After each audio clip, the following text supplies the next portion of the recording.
ଏଥିରେ କୌଣସି ସନ୍ଦେହ ନାହିଁ ଯେ ଝିଅମାନେ ଅଧିକ ଟଙ୍କା ସଞ୍ଚୟ କରନ୍ତି, ବରଂ ପୁଅମାନଙ୍କ ଅପେକ୍ଷା ଏହାକୁ କେଉଁଠାରେ ଖର୍ଚ୍ଚ କରିବେ ସେଥିରେ ମଧ୍ୟ ତାଙ୍କର ଭଲ ବୁଝାମଣା ଥାଏ।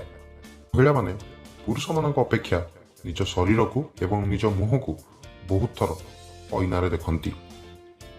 ଏକ ଅଧ୍ୟୟନ ଅନୁଯାୟୀ ଲମ୍ବା ମହିଳାମାନଙ୍କୁ ଅଧିକ କର୍କଟ ରୋଗ ହେବାର ଆଶଙ୍କା ଥାଏ। ଏକ କଥା ଅନୁସାରେ ଝିଅମାନେ ଖାଦ୍ୟ ବ୍ୟତୀତ ଅନ୍ୟ କିଛି ହଜମ କରିପାରିବେ ନାହିଁ, ତେଣୁ ଝିଅମାନେ ସବୁ କଥାଗୁଡ଼ିକୁ ଶୀଘ୍ର ବିସ୍ତାର କରିଦିଅନ୍ତି। ଯେତେବେଳେ ଝିଅମାନେ ସେମାନଙ୍କର ଭୁଲ ବୁଝିପାରନ୍ତି, ସେତେବେଳେ ସେମାନେ ଏହି ଜିନିଷ ଗ୍ରହଣ କରିବା ଏବଂ କ୍ଷମା ମାଗିବାକୁ ହିଁ ଠିକ୍ ଭାବନ୍ତି। ଏକ ଅଧ୍ୟୟନ ଅନୁଯାୟୀ ସନ୍ତୁଷ୍ଟ ମହିଳାମାନେ ସେମାନଙ୍କର ଶାରୀରିକ ରୂପ ସହିତ ପ୍ରକାଶ କରନ୍ତି। ଅପେକ୍ଷାରୁ ଜଣାପଡ଼ିଛି ଯେ ଜଣେ ସାଧାରଣ ଭାରତୀୟଙ୍କ ଜୀବନରେ ସର୍ବନିମ୍ନ ଗୋଟିଏ ସେକ୍ସୁଆଲ ପାର୍ଟନର ଥାନ୍ତି।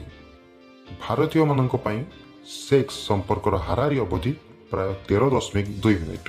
ଭର୍ଜିନିଟି ଲୁଜ୍ରେ ଯଦି ଆମେ ଦେଖିବା, ଗୋଟିଏ ଝିଅର ହାରାହାରି ବୟସ 22 ବର୍ଷରେ ସେମାନେ ନିଜର ଭର୍ଜିନିଟି ଲୁଜ୍ କରନ୍ତି। ଇଣ୍ଡିଆନ ଭାବି ହେଉଛି ଦେଶର ବହୁଳ ଭାବରେ ଖୋଜା ଯାଉଥିବା ପର୍ନ ସର୍ଚ୍ଚ ଗୁଡ଼ିକ ମଧ୍ୟରୁ ଅନ୍ୟତମ।